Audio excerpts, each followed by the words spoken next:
y políticos del país. Bienvenidos a su espacio Sin Amarres. Bajo la conducción y dirección del sociólogo Stalin Poveda Granoble. En el aire.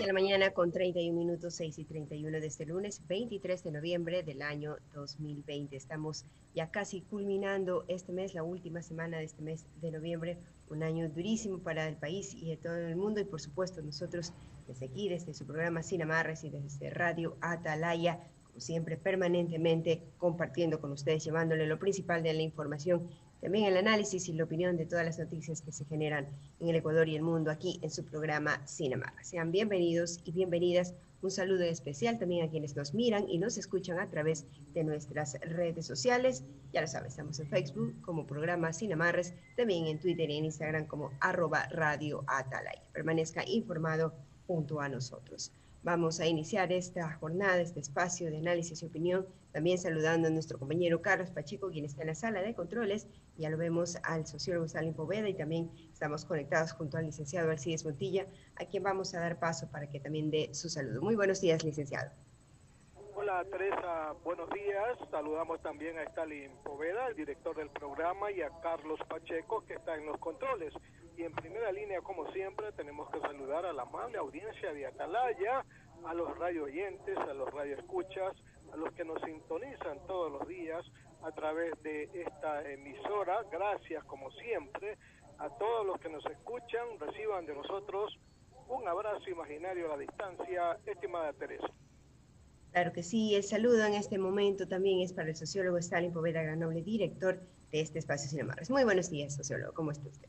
Buenos días, ecuatorianos. Teresa, es un placer saludarla, a nuestro compañero Alcides Montilla y a nuestro compañero Carlos Pacheco en los controles. Iniciamos esta semana, este día, lunes 23 de noviembre de 2020, con una agenda noticiosa muy interesante en lo económico y en lo político, que la vamos a conocer en la lectura de los titulares de los medios impresos de circulación nacional.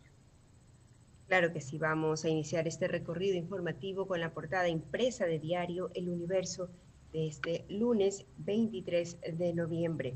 Su nota principal nos dice: errores en sistema del Consejo Nacional Electoral traban la capacitación a los designados en las mesas. El panorama electoral continúa con problemas de cara a las elecciones presidenciales y legislativas del próximo 7 de febrero. Además de que aún no hay un protocolo definido para minimizar los riesgos de contagios de COVID-19 el día de los comicios. Miembros de las juntas receptoras del voto que han sido designados se quejan de que la capacitación que deben hacer tiene fallas en el sistema virtual del CNE, un reto inédito que plantea la realidad de unas elecciones en plena pandemia. Por otro lado, el archivo o abandono de casos de violación es común. Del 1 al 20 de noviembre, 14 personas han sido sentenciadas por delitos de violación sexual cometidos entre los años 2018 y 2020. Sin embargo, personas cercanas a este tipo de procesos aseguran que los casos de abuso, acoso y violación sobrepasan los 837 investigaciones que tiene la Fiscalía en el país, por lo que muchos quedan en el archivo. Por otro lado, siguen quejas por el cobro de IVA digital, la imposibilidad de que las entidades financieras distingan entre una compra de un servicio y un bien genera reclamos frente a este tema. Por otro lado, 36% de casos de COVID-19 en Pichincha, es la provincia con más casos en el Ecuador, casi 66,000. Le siguen luego Guayas con un 12.8%, Manabí con 6.7% y Azuay con 6.1%. Y por otro lado, la foto principal de este diario nos habla de una nueva atracción turística en nuestro país. Bodas y turismo desde las alturas en un globo. Sobrevolar en un globo aerostático el lago San Pablo en Imbabura es la nueva opción turística. Y precisamente pone una de las fotografías de esta nueva opción, en la que una pareja ruso-ecuatoriana se casó a bordo en medio pues de ese hermoso paisaje. Vamos a revisar ahora la información que trae también Diario Expreso, Diario El Comercio, primero Diario El Comercio, a través de su página web, 2.500 licencias son anuladas, pues el servidor de la ANT y mientras tanto el servidor de la ANT se blinda. Las claves de acceso al sistema informático de la Agencia Nacional de Tránsito fueron vulneradas mientras el personal estaba confinado por temor al COVID-19 y todas las oficinas permanecían cerradas. Mientras esto pasaba, ciberdelincuentes se infiltraron en su base de datos, señala El Comercio. Así también una clave para definir el salario básico de 2021. Las conversaciones se retomarán esta semana y a la sesión del Consejo Nacional de Trabajos y Salarios, los empleadores y trabajadores deberán llegar a un acuerdo, planteamientos opuestos por el momento. Los primeros piden mantener el salario en 400 y los segundos insistirán en una alza del 20%, es decir, $80. En otros temas, centros de tolerancia aún están a prueba y bares están también en la lista de espera para poder abrir sus puertas. Por otro lado, también nos dice Diario El Comercio, una entrevista a Paul Carrasco, quien es candidato presidencial de la lista del movimiento Juntos Podemos. Una de sus propuestas señala, habrá jueces sin rostro para que juzguen los casos de corrupción. Y en otros temas, autoridades refuerzan el control en San Lorenzo, esto es en Esmeraldas, con operativos continuos en San Lorenzo y atención social y laboral a la población. Se espera ejercer un mayor control para combatir la minería ilegal en esta zona del norte del país. Finalmente, nos dice El Comercio, balacera en Picantería de Huanquillas deja 3 fallecidos. Vamos ahora a compartir la información que trae Diario Expreso también a través de su página web. El CNE, el Consejo Nacional Electoral, defiende su decisión sobre la candidatura presidencial de Álvaro Noboa. Y dentro de este mismo tema también señala Diario Expreso, el contencioso electoral, mientras tanto, exige que se cumpla con la sentencia a favor de Justicia Social, partido que auspicia la candidatura presidencial de Noboa. En otros temas, la Asamblea está lista, la sesión para el juicio político a María Paula Romo está ya convocada. Por otro lado, también nos dice Diario Expreso, las licencias de manejo que caducaron tendrán vigencia hasta junio de 2021. Y finalmente también nos dice el modelo del IES se cae a pedazos, un análisis de la crisis que vive también el Instituto Ecuatoriano de Seguridad Social. Y en lo económico nos señala que los trabajadores dejan en manos del gobierno la decisión del salario básico 2021 y finalmente que el Instituto Geofísico desmiente un comunicado que anuncia un terremoto. En las redes sociales se hizo viral un supuesto comunicado que alarma a la ciudadanía. No crean las noticias falsas, siempre cerciórese de fuentes oficiales y por supuesto permanezca en sintonía de Radio Atalaya, que permanentemente estamos llevándole la información a sus hogares. 6:38, estimado sociólogo, de esta manera culminamos este recorrido informativo. Muchas gracias, Teresa. Voy a utilizar 3 palabras de gran contenido sociopolítico que recoge tal vez una respuesta a muchas interrogantes que los ecuatorianos nos hacemos, generadores de opinión se hacen, analistas se hacen. Y una interrogante que voy a tomar de nuestro panelista Byron López Castillo en un editorial, se pregunta por qué, y es una pregunta angustiosa, pues la ciudadanía pregunta con angustia, ¿por qué en el Ecuador nada puede hacerse con transparencia y con apego a la ley, a la moral y a la ética? Y las palabras que voy a tomar son crisis. Todo el mundo habla de la crisis. Todo el mundo siente la crisis. Y luego vamos a ver quiénes agudizan la crisis y quiénes son beneficiarios de la crisis. Porque independiente de que es una crisis, en medio de esa situación de desmejoramiento de la calidad de vida de la sociedad en su conjunto, hay grupos que de esta crisis hacen una gran bonanza. ¿A través de qué? De prácticas corruptas, enquistada en la estructura del poder por un lado, en la estructura de inversión pública por otro lado, que se generan grandes actos de corrupción y sistemas corruptos que han prácticamente infectado la estructura de una sociedad y de un Estado. Y cuando uno habla de Estado fallido, dice, que estamos escandalizando. Pero es que todo está fallido. Aquí nada se construye. Todo queda medio construir y lo que queda medio construir se destruye en el marco de juegos de intereses que no tienen nada que ver con la consolidación de nuestras estructuras institucionales, sino que están al servicio de juegos de intereses de poder. ¿Qué roles juegan las instancias y los sujetos y sensibilidades sociales y políticas en este proceso? También es muy importante precisarlos. Muchas de las crisis que hoy se viven a nivel institucional, a nivel de la justicia, a nivel del Consejo Nacional Electoral, a nivel de la Asamblea Nacional, estas son institucionalidades, soportes fundamentales, estructuras básicas para un soporte de un Estado de Derecho y de una democracia, cada día están en permanente deterioro, bajo sospecha y en crisis. Y esto es insostenible, porque si una sociedad no cimienta sus pilares fundamentales de soporte para garantizar derechos, para exigir obligaciones, como es el carácter de doble vía de este contrato social con deberes, derechos y obligaciones de doble vía, es una sociedad que está lamentablemente al filo del precipicio, es una sociedad que tiende a desaparecer. Aquí, en el Ecuador, de cara a las elecciones, como en otros países en América Latina, se está consagrando una práctica política perniciosa y destructiva o atentatoria a la conciencia de los ciudadanos.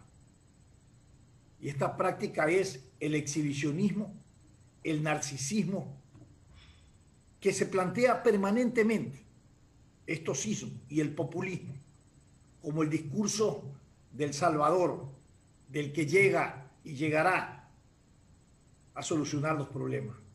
Y en medio de esto se van tejiendo historias tipo Caperucita Roja, en este caso será Caperucita Verde, y el lobo feroz, o el lobo feroz, para decir el candidato del lobo feroz que algún creativo, imaginativo columnista hablaba de esta historia. Y estos sujetos políticos que juegan con la pobreza, con la exclusión social, con el desempleo, con la salud, son los que proponen solución total a estos problemas. Pero que cuando llegan al poder, como ya tuvieron en el poder, no hicieron más que crear más pobreza, marginalidad y exclusión social. Junto a esto, una estructura que debería tener por principio el ejemplo y el mensaje ético para la conciencia soberana de cara a unas elecciones, como es el Consejo Nacional Electoral, ha caído en lo más bajo de la sospecha y de la falta de credibilidad frente a la voluntad de los ciudadanos y de cara a unas elecciones. Faltan 76, 77 días, 75, algo por allí, para que se den las elecciones. Y el Consejo Nacional Electoral aún no tiene listos los protocolos sanitarios preventivos que se aplicarán para votar. El tema del presupuesto creo que ya se ha solucionado. Y luego tienes la Junta Receptora de Votos respecto a la capacitación, que se quejan de que el acceso a la plataforma es imposible, se cae y no han podido tener una capacitación. Pero en medio de todo esto, estas inconformidades y debilidades del sistema y de este organismo que recoge de alguna manera y debería garantizar la soberanía y expresión del pueblo, existen los políticos y candidatos que están tratando de descubrir cuál es el término que los une, que hace un clic con el ciudadano para ser beneficiario del voto popular. Y por allí han hecho un levantamiento de algunas expresiones, como por ejemplo el quechuchismo, que en boca de un candidato aparece no tan real, en boca de otro posiblemente sí, y por último también aparecen otras terminologías como los emputados. Este es un término que se usa en el argot popular: estoy emputado, cuando estoy renegado, cuando realmente estoy indignado. Y en realidad la sociedad en su conjunto, la gran mayoría, está indignada por la caída de la calidad de vida, ¿no? Por la desprotección, por la falta de seguridad, que el Estado realmente no atina a garantizar un derecho fundamental, en el caso para los ciudadanos. Y por cierto, todo es fallido. Fallido la institucionalidad, fallido el valor democrático, fallido un Estado de Derecho, fallido el Estado en su estructura, fallido todo. ¿Por qué no se puede construir? Y no se puede construir algo alrededor de valores éticos y de principios morales en la sociedad ecuatoriana. Está contaminado y tan destruido está este virus de la corrupción que realmente ha postrado a la sociedad ecuatoriana y a las estructuras de poder, tanto políticos, institucionales, de acción pública. Las ha postrado ¿a qué cosa? Un poco a la esperanza de que alguien venga a solucionar los problemas. Señores, los problemas tenemos que solucionarlos nosotros, porque a quien le pedimos que los solucione son aquellos que lo han generado. La estructura política en nuestro país se ha prestado para sumarse a esa descomposición de la institucionalidad social y económica del país. Y no serán los políticos quienes vienen a arreglar estos problemas. Por eso es necesario que cuando vayamos a elegir, a votar, no vayamos a votar el voto, sino a elegir a alguien que tiene que administrar los destinos y los sagrados recursos del Estado ecuatoriano. Alcides Montilla. Stalin, parece que en el país se está escribiendo como cuando los médicos escriben. Nadie los entiende. Los organismos del país están dictando cosas que nadie las entiende. Están escribiendo como los médicos. O hacen las cosas para que nadie las entienda. El simple ciudadano, el que lee el periódico, el que no está leyendo un curso intensivo de cómo entender la ley y la Constitución. El ciudadano que compra un periódico, el que escucha una radio, tiene que ser muy fácil de entender todo lo que escucha y todo lo que lee. En la asamblea, anteriormente se llamaba a un ministro a juicio político, a las 24 horas estaba sentado en el banquillo de los acusados, y el diputado, con sus documentos y sus argumentos, hablaba y replicaba el ministro, y se tomaba votación y ahí terminaba todo. Ahora no, tiene que pasar por el CAL, Consejo de Administración Legislativa. Si este lo permite, tiene que ir a la comisión pertinente. Si este lo aprueba, tiene que ir al pleno, y si este lo aprueba, ahí. Pero ni eso, porque ahora también hay la patada de ahogado, que se llama vulgarmente. Hay una disposición que le permite al ministro recurrir a una entidad judicial para reclamar sus derechos conculcados. En el caso de ahora, hay el problema del señor Álvaro Noboa. Mire usted, ayer el Consejo Nacional Electoral dijo que ya había cumplido todo lo que el Tribunal Contencioso Electoral había ordenado respecto al tema de este movimiento fantasmagórico, porque aparece de la noche a la mañana, con 3.000 votos que consigue aquí en Guayas por parte de su candidato a prefecto y dueño del partido, el señor Jimmy Salazar, ¿verdad? Y ahora dice el Consejo Nacional Electoral que no procede la candidatura del señor Noboa. ¿Qué pasa aquí? Se están escribiendo como médicos, no se entiende. Un lado dice el Consejo Nacional Electoral no acepta la candidatura. Otro lado dijo el Tribunal Contencioso Electoral que hay que revisar el procedimiento y que tiene que volverse a llamar a primarias, para que participen todos y por ende participe el candidato a la presidencia. ¿Por qué digo todo esto? Porque como dijo al principio Stalin, se escribe como que si estuviésemos en un chequeo médico y recibimos la prescripción, la receta, que solamente los botecarios entienden. O sea, solamente en este país los abogados, no todos, entienden qué es lo que pasa en las instituciones donde se sigue utilizando una semántica especial para que la gente no entienda, solamente entienden unos cuatro. Y como la gente no entiende y no se hace problema, porque no se esfuerza en entender y en buscar la manera de entender lo que pasa en una o dos instituciones como esta, queda en la nada todo. Hay una confusión terrible. He estado leyendo en las redes sociales mucha gente que tiene mucho conocimiento, que no entiende las cosas.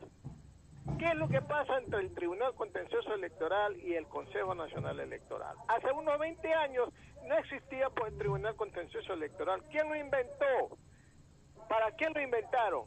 Para delitos electorales, solamente para eso, delitos electorales nada más. Y de repente estamos viendo que el Tribunal Contencioso Electoral tiene una potestad que nadie se la ha dado en las urnas, una potestad como para decir, el señor es candidato, el movimiento puede funcionar, el dictamen tal no procede o sí procede. Y no es que son 7, 8, 10, son 3 o 2, a veces 1, Stalin. Entonces llegamos a esta confusión. ¿Quién nos aclara qué es lo que está pasando en este país? No nos dicen la verdad, nos inventan argumentos y nos escriben esos argumentos con la letra de los médicos para que nadie las entienda. Eso está pasando actualmente en el Consejo Nacional Electoral y en el Tribunal Contencioso Electoral.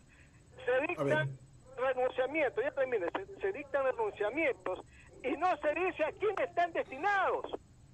Miren nomás ayer lo que pasó con el último dictamen del Consejo Nacional Electoral. El que más o menos sigue la corriente, Stalin, ¿verdad? Dice, oye, me parece que en las últimas 2 líneas dicen, sin nombrarlo, dicen que el señor Álvaro Noboa no puede ser candidato presidencial. Pero ¿por qué no lo nombran, digo yo? ¿Por qué no lo nombran? Ese es el problema de Stalin. Adelante. A ver, Alcides, yo creo que es muy importante tu reflexión, pero yo creo que el Estado tiene que regular. Yo creo que el Estado y el contrato social tiene que manejarse en función de esa pirámide que nos organiza en la relación Estado-sociedad. Constitución, las leyes, leyes orgánicas, de reglamento y todo lo que hay. Eso es potestativo de la organización de la estructura del Estado. Y cuando tú te preguntas que no se entiende qué es lo que se resuelve, y por último has dicho que se interpreta por último lo que se resuelve cuando eso no es el papel de quienes tienen que aplicar una resolución de instancia o organismo de alzada, como en el caso del Consejo, con el caso de lo contencioso electoral, que fue creado justamente para juzgar temas electorales o delitos electorales. Sin embargo, el Consejo Nacional Electoral no lo reconoce.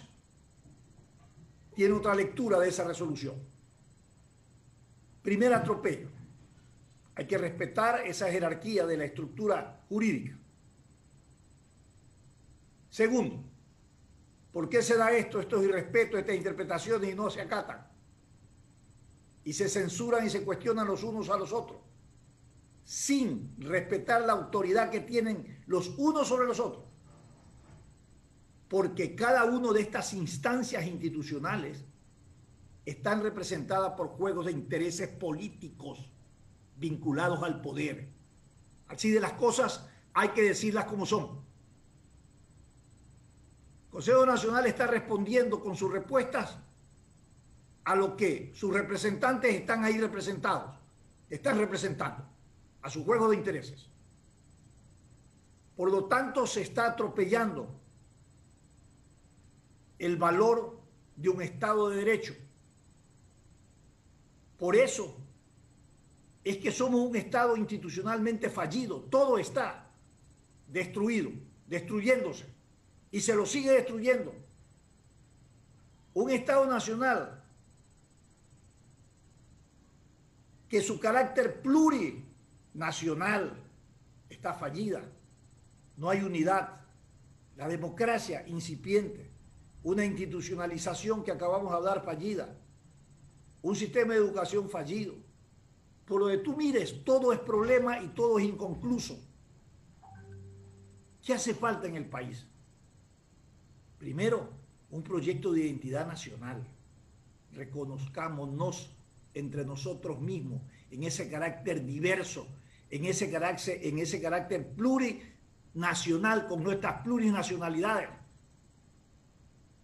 entendidas no como naciones separadas, sino como el carácter diverso y plural que nos da un Estado único, un Estado de derecho, un Estado soberano, que no se lo puede dividir, que es irreductible, indivisible, porque así lo establece nuestra Constitución. Eso ni siquiera tenemos. Entonces es mucho más difícil pedir que articulemos una agenda mínima para enfrentarnos a estas realidades y entender que estamos destruyendo, estamos irrumpiendo un Estado, una sociedad, una democracia, una institucionalidad. Pero ¿hasta cuándo no tomamos conciencia desde todos los ámbitos de nuestras posiciones y visiones? Ciudadanía, clase política, económica, estructuras, institucionalidades, sensibilidades sociales nuevas y políticas. No tomamos conciencia y nos enfrentamos los unos a los otros, identificándonos como culpables, como beneficiarios y otros como contradictores. La lucha de la unidad de los contrarios tiene que dar como resultado soluciones a los problemas y no generarse en antagonismos irreconciliables. Y es lo que pasa. Nuestra sociedad vive con antagonismos irreconciliables porque son superiores los juegos de intereses alrededor de esas posiciones y visiones que el valor de la democracia, de la institucionalidad y de un Estado de Derecho. Teresa. Yo creo que lo que estamos viendo en este momento es parte también de la crisis de la institucionalidad que hay en el país. Cada organismo está siendo tomado, administrado, las leyes se interpretan, las letras se interpretan de acuerdo al grupo de poder que está en ese momento, y así no vamos a poder salir de ninguna crisis. Yo creo que la crisis del país, la crisis económica, la crisis de corrupción, tiene que ver con esto. No tenemos instituciones fuertes que se manejen técnicamente, que se manejen independientemente, y creo que es un aspecto en lo que poco reflexionamos los ciudadanos. Estamos eligiendo candidatos, creo que el único filtro que ahora no esté involucrado en algún caso de corrupción, o al menos que no conozcamos que haya estado involucrado en un caso de corrupción, pero nos descuidamos esta otra parte. ¿Cuál es la propuesta de administración? Porque eso es lo que es un presidente, un administrador al que nosotros le damos el poder, un contrato para que administre nuestros recursos, nuestra riqueza. Nos olvidamos de esto, le damos un poder, le damos un cheque blanco para que él ponga a las personas que quiera poner, administrar nuestras instituciones, y finalmente ocurra lo que estamos viviendo. Creo que es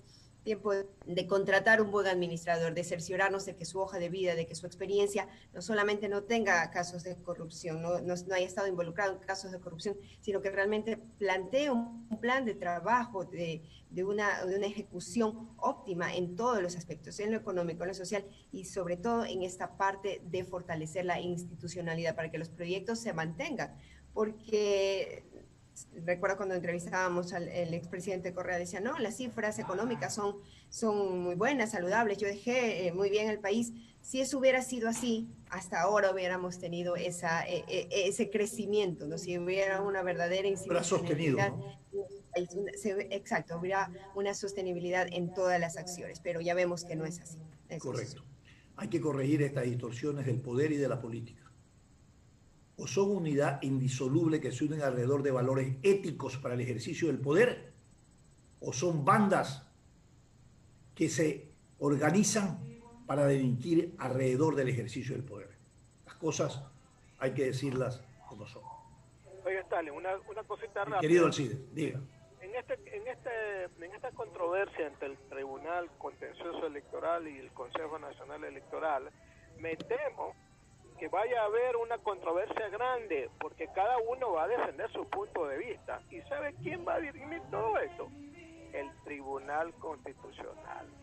Mire usted cómo se desbordan las situaciones cuando la ley y la Constitución no establecen taxativamente el grado de responsabilidad, los espacios que debe manejar cada institución, y tienen que ir a un organismo tercero, a un dirimente que es el Tribunal Constitucional.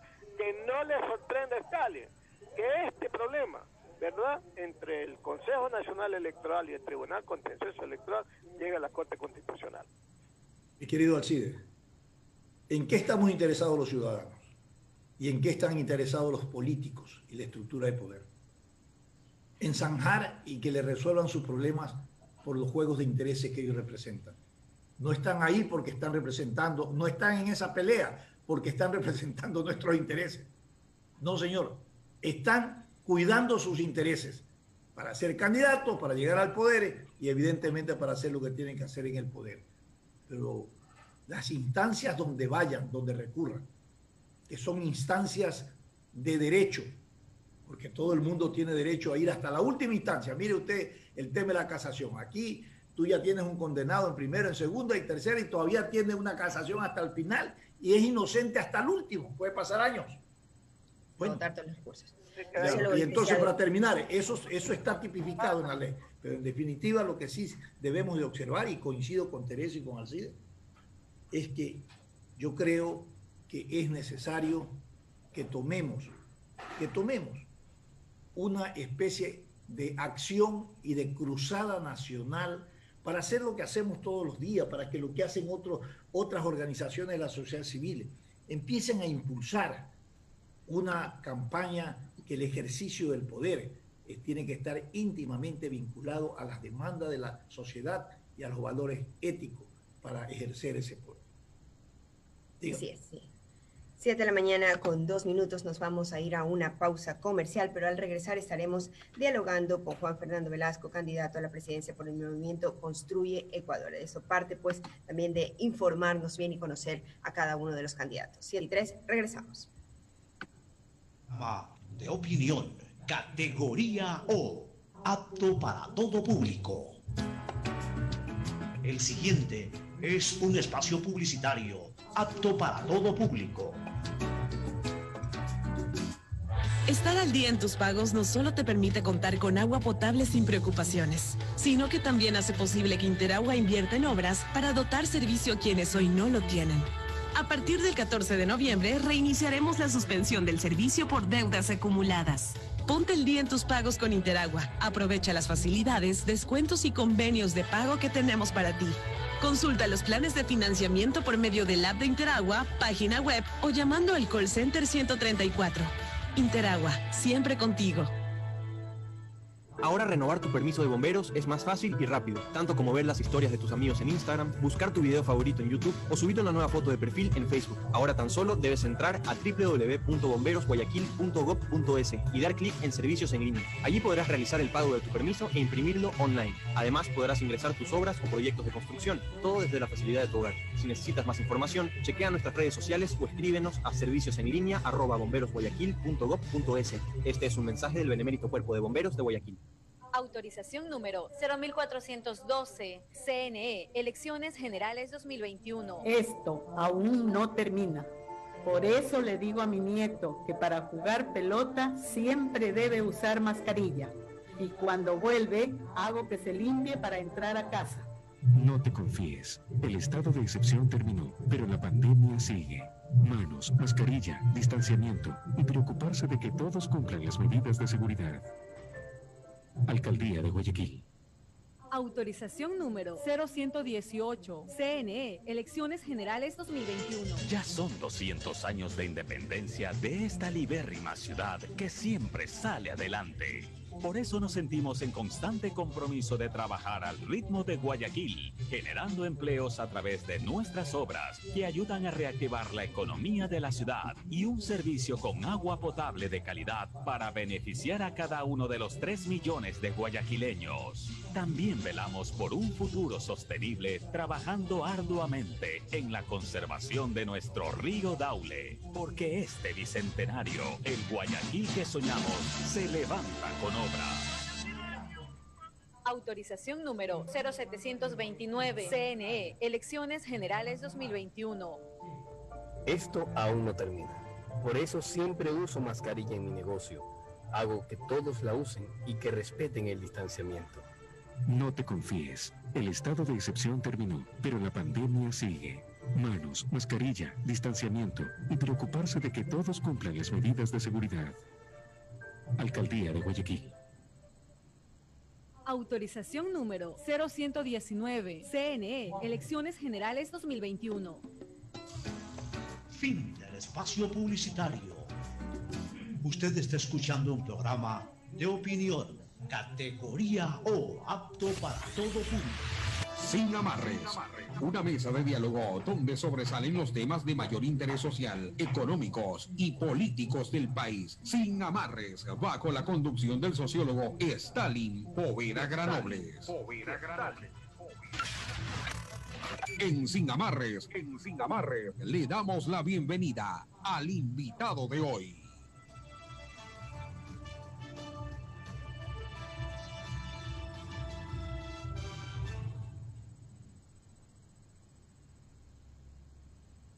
Siete de la mañana con 7 minutos, continuamos en su programa Sin Amarres. Gracias por continuar en sintonía de Radio Atalaya. En este momento queremos dar la bienvenida a nuestro entrevistado el día de hoy, como lo habíamos anunciado, ya está junto a nosotros, es el señor Juan Fernando Velasco, candidato a la presidencia por el movimiento Construye Ecuador.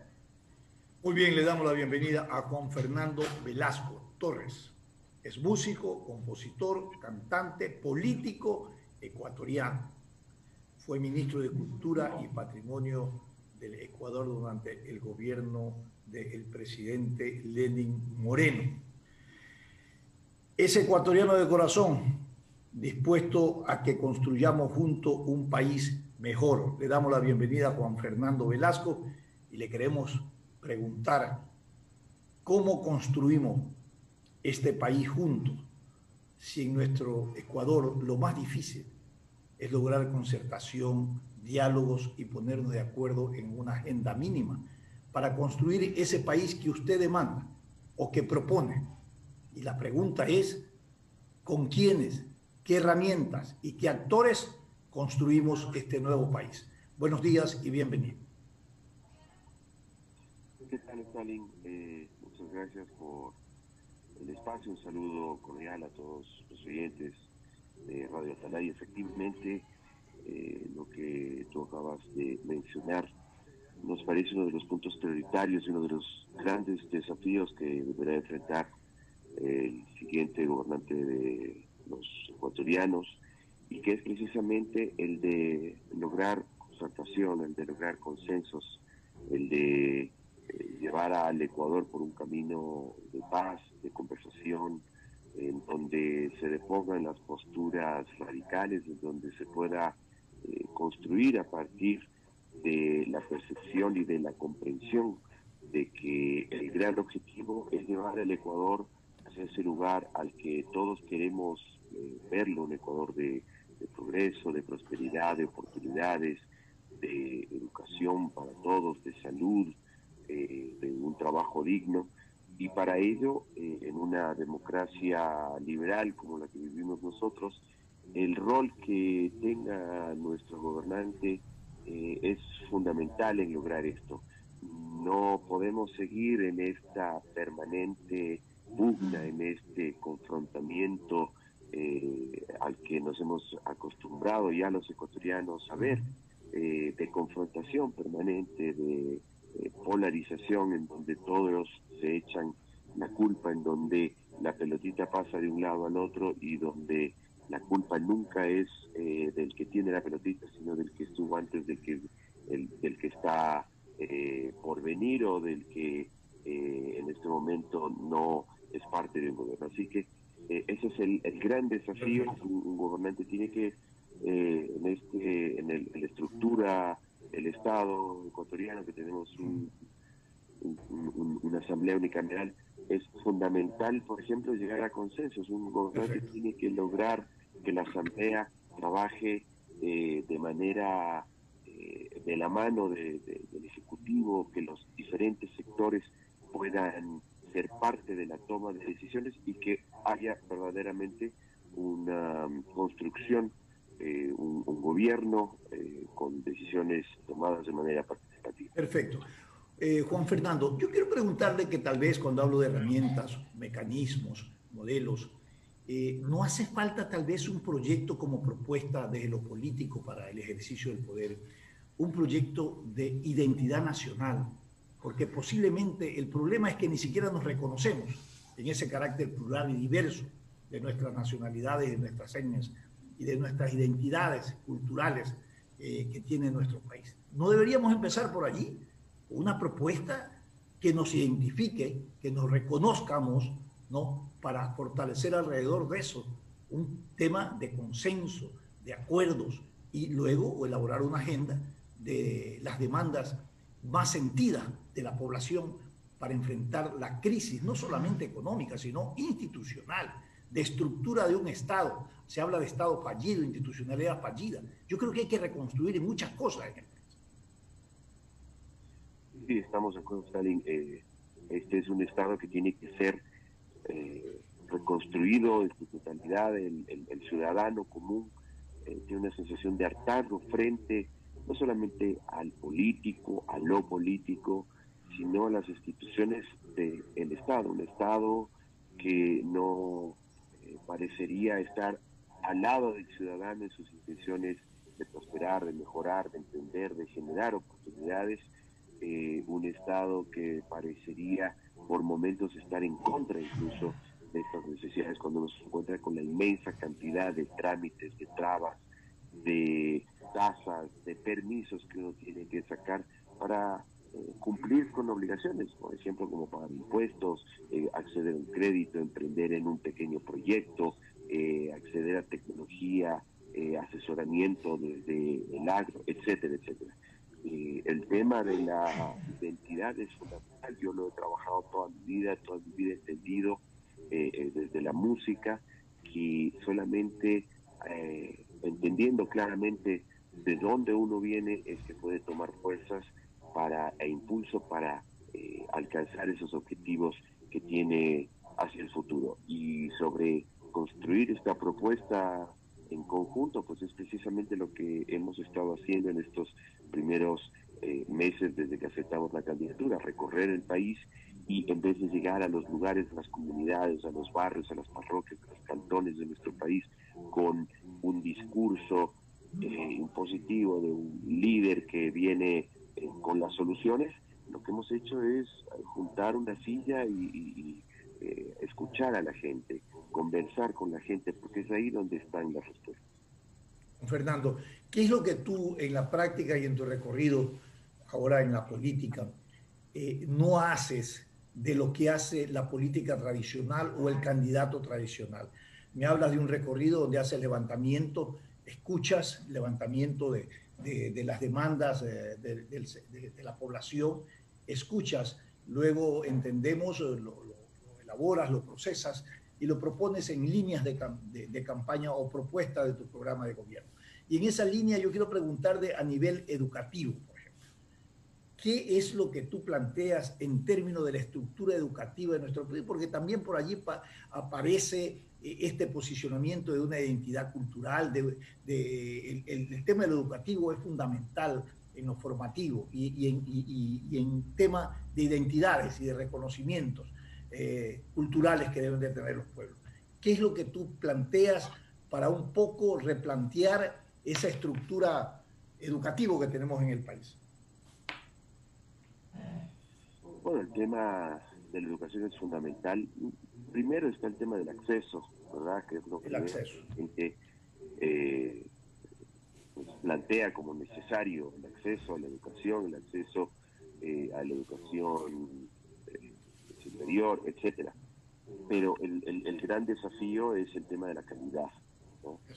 Lograr una educación de calidad es el gran desafío, no de este, sino de todos los países en vías de desarrollo, alcanzar esa educación de calidad, y para ello pues nosotros planteamos una reestructuración, un cambio nuevamente del modelo educativo, en donde los cambios, lo fundamental aquí, estos cambios, por ejemplo, en la educación, tienen que ser cambios llevados de manera firme, pero paulatina, no se puede llegar y cambiar la estructura de la educación de un plumazo, ¿no? Hay que ir paso a paso. Cuando uno intenta tomar decisiones que son demasiado radicales en términos de educación, por ejemplo, la eliminación de las escuelas rurales, que en algún momento se planteó en nuestro país y se cambió por estos grandes centros educativos supermodernos, no funcionó, porque la lógica dice que, y la realidad lo ha demostrado, que por ejemplo en la ruralidad lo importante es tener pequeñas escuelitas que estén cercanas a los niños y niñas, y que puedan acceder a ellas de manera sencilla, en vez de tener que caminar 4 o 5 horas a un gran centro educativo. Entonces se ha vuelto y se está volviendo a esta percepción de la pequeña escuelita, que es mucho más eficiente. Y la calidad pasa en general o fundamentalmente por los maestros, ¿no? El cuidado, la dignificación, la redignificación de ese maestro de antaño, respetado, querido, fundamental, reconocido como fundamental en la sociedad, bien remunerado, bien educado, bien formado, con herramientas a lo cual queremos volver. Correcto. Juan Fernando, el tema del desempleo es uno de los grandes problemas y demandas de la población, que está en medio o vinculada a esta crisis, que no solamente es del país, sino es una crisis global, en medio también de una pandemia. Sobre esto, este gobierno ha avanzado en alguna renegociación de un tramo de la deuda, y en este sentido, ¿cuál sería tu posición si llegaras a gobernar este país para lograr una sostenibilidad, primero, de esa negociación, si es que la sostienen, si es que la admiten como tal, y segundo, pues lograr reactivar un proceso dinámico que sea inclusivo y que la gente tenga la oportunidad de mejorar su calidad de vida, porque realmente hay un deterioro permanente, agresivo, que nadie lo paga en la calidad de vida de la gente. Sí, efectivamente, Stalin. Primero hay que entender que esta crisis de la pandemia golpea al Ecuador y al mundo. Es una crisis que nos pone en una situación compleja, que pues genera un periodo en el cual pues el crecimiento económico se verá afectado sin duda alguna.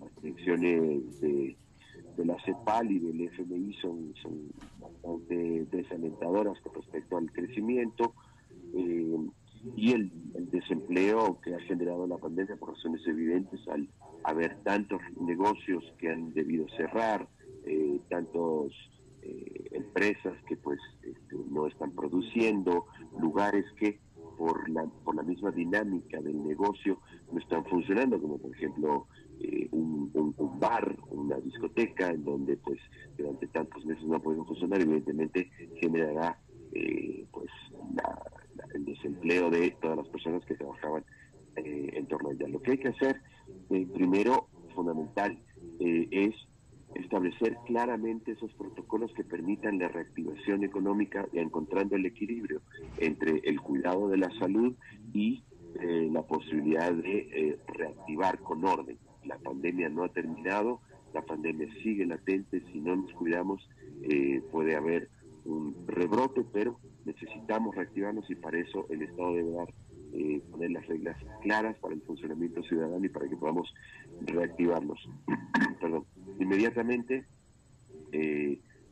lo que propondremos nosotros, lo que queremos es una reactivación de todo el sector productivo fundamental que está en lo privado. Así que pues reactivaremos la economía interna para crear empleo y para que quienes están laborando se generen condiciones adecuadas. ¿Cómo se logra esto? Pues con un plan de inversiones a nivel nacional que incentive el empleo, la producción, en donde se prioricen los sectores o territorios que sean de mayor nivel de desempleo y baja productividad. Por ejemplo, la obra pública, construcción de escuelas, centros de salud, carreteras, puentes, etcétera, no puede detenerse. Porque en la construcción es uno de los grandes reactivadores de la economía local. La generación de emprendimientos a través de créditos productivos desde la banca pública con tasas de interés adecuadas, estamos hablando del 5 o 6%, en donde los requisitos no sean insalvables, interminables, donde sean eficientes de estas maneras de las cuales se entreguen créditos, el impulso de los emprendimientos, etcétera. Todo esto genera, digamos, la posibilidad de empleos. Todo esto propicia condiciones distintas para ir aliando al tema del desempleo. Fernando, para darle paso al Alcides Montilla, solamente para preguntarle qué tiene previsto en su plan de gobierno en la lucha contra la corrupción, toda vez que la estructura institucional del Estado ha sido infiltrada por estas mafias corruptas, en donde no solamente es el tema de la inversión pública, en donde también se involucran sectores privados y sectores políticos. Así es, el tema de la corrupción está insertado no solamente en la estructura del Estado, sino en la sociedad entera. El contratista, la persona que está en el Estado que es corrupta necesita un contratista privado, necesita, ya lo vimos ahorita con toda esta corrupción destapada desde el Seguro Social de la Policía, desde el MISPOL, en donde están involucrados políticos, gente ubicada en el sector público, gente del sector privado, etcétera. Lo que tenemos que hacer es generar un gran plan nacional que combata la corrupción desde medidas mucho más estrictas, desde la justicia, en donde haya una conciencia ciudadana, un trabajo ciudadano de concientización acerca de los problemas que genera la corrupción, en donde el tema de compras públicas está demostrado que alrededor del 30% de lo que el Estado gasta en compras públicas se va a corrupción, el 30%, lo cual es una cantidad inmensa de recursos que podrían estar destinados a la salud, a la educación, a acciones que la ciudadanía necesita y requiere. Alcides.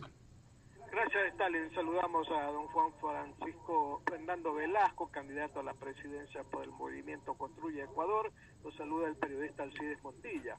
He leído brevemente su propuesta política, Juan Fernando.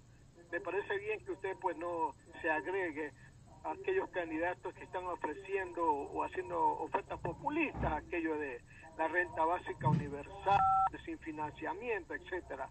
Y en lo ideológico he visto que no se quiere definir porque dice que no es de izquierda, no es de derecha ni de centro, pero más bien habla usted, no sé si me equivoqué, de que es un convencido socialdemócrata, ¿verdad?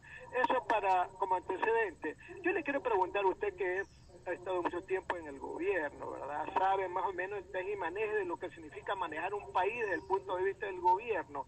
En caso de que usted gane las elecciones, Juan Fernando, ¿qué haría el primer día? Porque mire, abajo el pueblo, ¿qué es lo primero que dice? Nosotros queremos empleo, queremos salud para enfrentar el COVID, queremos seguridad para que no nos roben nuestras pertenencias y poder trabajar en la calle, queremos seguridad jurídica para que venga la inversión extranjera. Entonces le repito, ¿qué haría usted? ¿Usted tiene pensado qué hacer en el primer día cuando usted se siente el presidente de la República y le lluevan los problemas del país? ¿Qué va a hacer el primer día, don Juan Fernando? ¿Qué tal, Alcides? Efectivamente, yo no creo en las soluciones mágicas. No creo que uno pueda tampoco ofertar, y la gente sobre todo está cansada del político que llega y hace ofertas y promete esto y aquello. Yo por eso estoy recorriendo el país, escuchando a la gente. en vez de hacer ofertas, escuchar a la gente para construir esas propuestas. Nuestro país necesita cambios estructurales, cambios que van a requerir tiempo, que no suceden de un día para el otro, en donde hay muchas cosas que sí se pueden resolver de manera inmediata. Yo el primer día lo que haría es iniciaría una reestructuración de cómo funciona el Estado, lograría que las instituciones del Estado sean eficientes y estén al servicio de la gente, lograría que se inicie de manera inmediata una transformación, por ejemplo, en la banca pública, para que el ciudadano perciba y sienta de manera fehaciente que la banca pública tiene un aliado que puede acceder a un crédito que le permita emprender. El ecuatoriano no quiere que le regalen el dinero. El ecuatoriano es una persona trabajadora, emprendedora, con ideas. Yo que he recorrido el país sé toda la ilusión, las propuestas y la claridad que tiene la gente con respecto hacia dónde quiere llegar, y lo que necesita es un poquito de ayuda del Estado, que le dé un préstamo a bajo interés, sin que le ponga tantos problemas, sin que el tema de la garantía sea una piedra que te tira al fondo del océano. Con un fondo de garantías, con una inversión en la banca pública, se pueden bajar esas tasas de interés. Con una creación de un fondo de garantías robusto que acompañe al emprendedor, se puede lograr que ese crédito sea factible. Con una depuración en los procesos de la banca pública se puede lograr que no haya más corrupción y que los criterios sean los de la viabilidad del proyecto, no si hay dinero para poner una coima. Con una banca pública que funcione, se logra que haya acompañamiento, porque no simplemente de darle al emprendedor un crédito, sino de acompañar, de buscar que ese proyecto funcione. Y ahí de la mano está pegado el tema del buró de crédito, antes conocido como central de riesgos, que es como el cuco para todos los ecuatorianos, en donde el que no cayó resbaló, en donde es una sentencia de muerte para el emprendedor, en donde se mezclan los créditos comerciales, una licuadora que uno se compró hace unos años y que no terminó de pagar una cuota, que la pandemia cayó en un problema, como todos hemos caído, y que se convierte en una traba para emprender. ¿Cómo uno emprende si no se cae? El emprendedor se cae, se tropieza, se resbala, porque así se aprende del fracaso, y ahí es donde debe estar el Estado para apoyar a esos emprendedores para que puedan seguir adelante. Gracias, Juan Fernando. Estimado Stalin. Sí, muchísimas gracias, Juan Fernando. Realmente ha sido interesante conocer y haber puesto a conocimiento de los ciudadanos y del Radio Escuchas el día de hoy en este programa, su programa de gobierno, valga la redundancia. Esperamos más adelante seguir profundizando en el mismo. Gracias por habernos atendido en este contacto. Teresa. A ustedes, Stalin, Alcides, muchísimas gracias. La gente que nos escucha, un abrazo fraterno, y nuevamente recordarles que yo no soy un político, soy un ecuatoriano que tomó la decisión de llevar adelante esa convicción de que este puede ser un país diferente, un país de oportunidades, un país en el cual todos los ecuatorianos soñamos. Muchísimas gracias a todos, a todas, un gran abrazo. Felicidades. Ha sido Juan Fernando Velasco, candidato presidencial, que ha estado con nosotros hoy en su programa Sin Amarres. Estamos ya llegando al final. Cuando efectivamente, Alcides y Teresa, no se siente político Fernando Velasco, ¿no? No se siente en su discurso, en su narrativa, como que es una voz fresca, ¿no? Sí, continúa. 7:29, estamos cerrando ya este programa Sin Amarres. Muchísimas gracias por haber estado junto a nosotros. Los dejamos en buena compañía. Ya viene Fernando Aguayo en vivo. Una mesa de diálogo donde sobresalen los temas de mayor interés social, económicos y políticos del país. Sin amarres, bajo la conducción del sociólogo Stalin.